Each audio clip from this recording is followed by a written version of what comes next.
On ne se tromperait pas du tout en parlant de l'arrivée du Père Noël dans le Mayo Tanaga. En ce mois de décembre, les lycées et collèges ont accueilli la caravane de distribution des kits scolaires. En package d'accompagnement du Suède, le projet d'autonomisation des femmes et dividendes démographiques au Sahel, mis en œuvre dans les régions septentrionales du pays, en faveur des filles vulnérables au décrochage scolaire. Le kit scolaire est un ensemble d'outils pédagogiques bien détaillés. Une calculatrice scientifique, il faut compter. À côté de la calculatrice scientifique, vous avez des cahiers. Vous avez 2 cahiers de 200 pages, une plaque solaire. Vous avez sur votre portable une plaque solaire. Et ces lampes sont rechargées à l'aide de ces batteries-là. Vous connectez ici. Et lorsque vous avez connecté, la lampe s'allume automatiquement.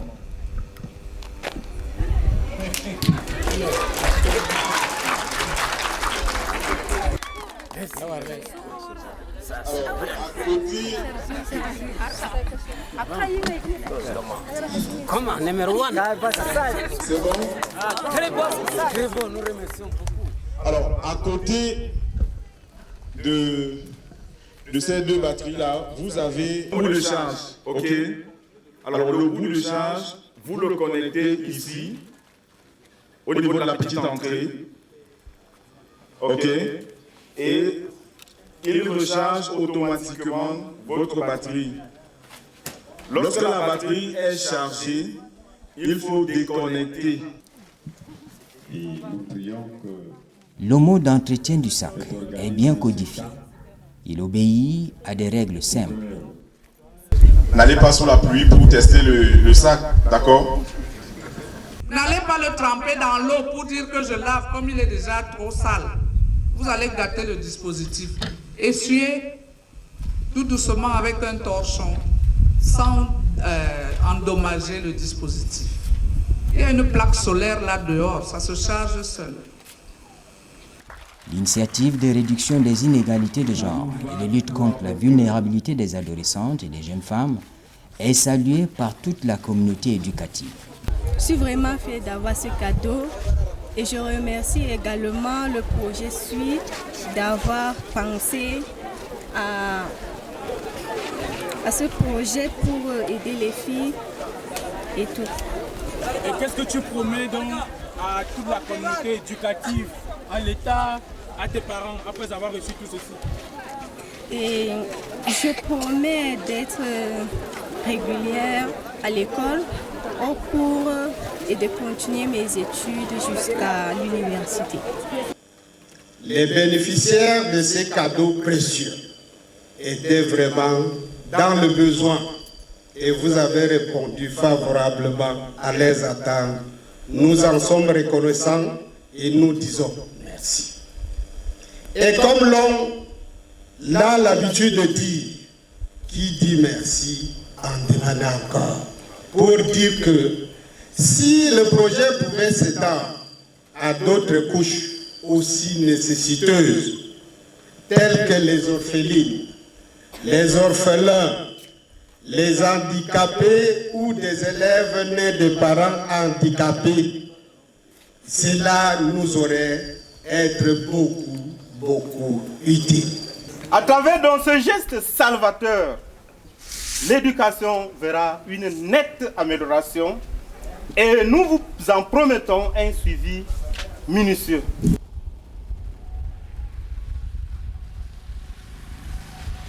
L'État porte la charge de l'éducation des enfants, mais l'État a besoin des organismes d'appui pour accomplir la mission de formation de l'homme et de tout l'homme sur toute l'étendue du territoire.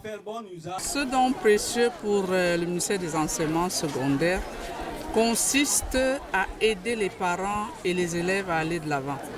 Vous savez, ce n'est un secret pour personne. L'État aujourd'hui ne peut plus tout faire tout seul et partout. Il y a beaucoup de doléances qu'il faut satisfaire Et ce que l'État préconise maintenant, c'est le partenariat. Et c'est l'occasion pour nous ici de magnifier ce partenariat avec la Banque mondiale, cette coopération avec la Banque mondiale, ce partenariat avec le projet SWED et tous les autres bailleurs de fonds qui aident comme cela l'État à satisfaire les besoins des populations en général, dans le domaine de l'éducation en particulier, d'où les cérémonies comme celle d'aujourd'hui, où la jeune fille de la région du Grand Nord, qui avait grand besoin de soutien, aujourd'hui est satisfaite avec le don de ses kits scolaires. Au sein des établissements scolaires du Mayo-Tsanaga, le phénomène du décrochage scolaire est une réalité palpable. Élément témoin, le lycée bilingue de Souléré. L'établissement a été créé en 2001, je crois, et on a un effectif de 915 élèves avec un effectif de 14 professeurs titulaires et 22 professeurs vacataires. Les filles ici, elles occupent environ 40% de l'effectif de l'établissement, mais nous avons des difficultés parce que la plupart de ces filles sortent dans des familles vraiment démunies et beaucoup ne payent pas la scolarité. Je crois que le projet Suite est la bienvenue puisque j'ai suivi tout à l'heure là qu'elles vont soutenir ces filles non seulement avec le matériel, les kits pédagogiques, mais aussi avec le financement de leurs frais exigibles et d'examen. Donc je crois que si l'accompagnement là est fait et nous, ces filles sont bien suivies, ça va améliorer la qualité des enseignements et partant les résultats de notre établissement. Il faut souligner ici que particulièrement la politique au ministère des enseignements secondaires avec le professeur Naloval Lyonga, c'est la politique de l'autodétermination. Avec la pédagogie de l'approche par compétence, il faut aider nos élèves en général et les filles particulièrement à s'autodéterminer à la longue, à s'émanciper avec plus de connaissances et dans des cadres plus idoines. Dans les 3 régions septentrionales du pays, l'État a pris la pleine mesure de la situation de la jeune fille vulnérable à la déscolarisation.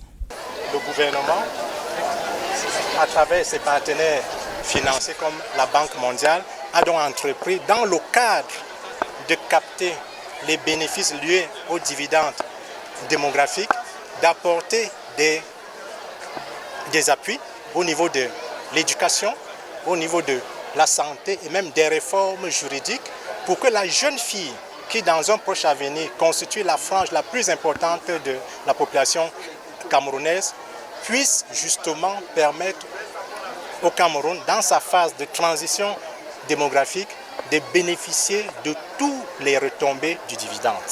Parce que vous vous rendez compte qu'une population en âge de travailler qui, si à un moment donné, n'est pas formée et n'est pas en bonne santé, c'est le Cameroun, la nation tout entière qui en pâtit.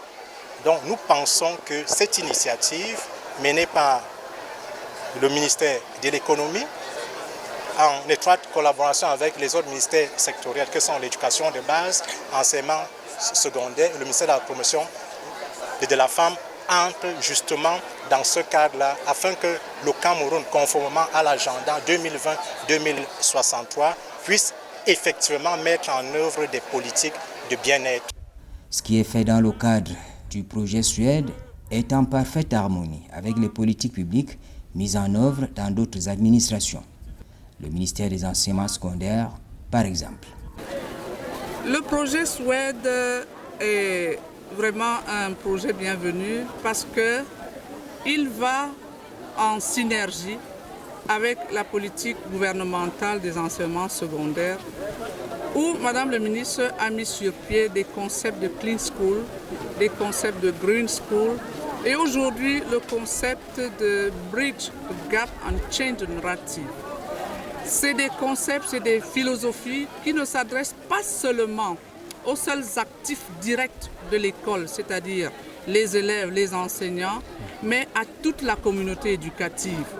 Si des dons comme ceux d'aujourd'hui sont bien utilisés, ça sera avec la participation de toute cette communauté éducative, notamment les parents, notamment les autres encadreurs et même ceux qu'on ne peut pas soupçonner, les passants qui vont voir ces élèves avec ces nouveaux sacs qu'on ne trouvera pas sur le marché et qui pourront s'intéresser à cela. Je vous assure, et ça a été démontré tout à l'heure, ça fait la joie de tout le monde. Voilà comment le ministère des Enseignements secondaires encourage justement l'éducation de la jeune fille et contribue au développement intégral dans notre société tout entière. En somme, 150 036 kits scolaires ont été distribués dans la région de l'extrême nord. Les bénéficiaires dans les établissements scolaires ont été servis.